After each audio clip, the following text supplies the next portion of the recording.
Staveley admits Saudi consortium's interest in buying Chelsea from Abramovich. Amanda Staveley has admitted the Saudi-backed consortium that bought Newcastle last October was previously interested in buying Chelsea from Roman Abramovich. Russian oligarch Abramovich has put the Blues on the market following Russia's invasion of Ukraine.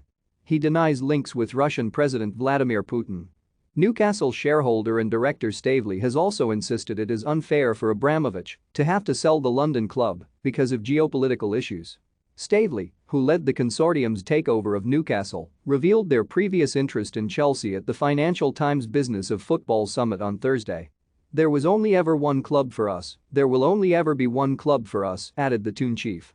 "I am sad that someone Abramovich will have a club taken away from them because of a link they may have with someone. I don't think that is particularly fair." The consortium's controversial takeover of Newcastle started in April 2020 and was eventually sanctioned by the Premier League 18 months later.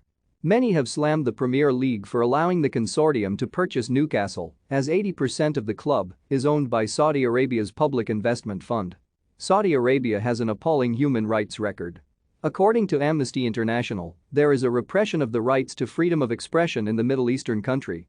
Government critics, activists, journalists, human rights defenders and relatives of activists are among those to have been harassed, detained and prosecuted by the Saudi regime. Staveley has a contract to run Newcastle for the Saudi Public Investment Fund until the summer at least, when a new CEO will be appointed. She admits her stake may have to be diluted if the Saudis keep pumping money into the Toon to fund transfer spending, but says they do not have silly money. Staveley said the Saudis want to turn Newcastle into a global club and will keep investing in the team, as well as potentially expanding St. James Park.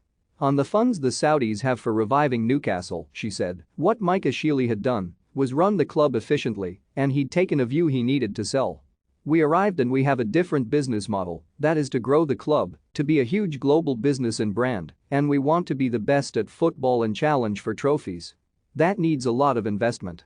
I'm not saying we are silly money because we are not. I hope that in the next transfer window people will see that we are not going to overpay for players or assets. We're shareholders and want to be shareholders for 20 years. We are patient and want to see this club grow." Abramovich confirmed he was selling Chelsea on Wednesday evening.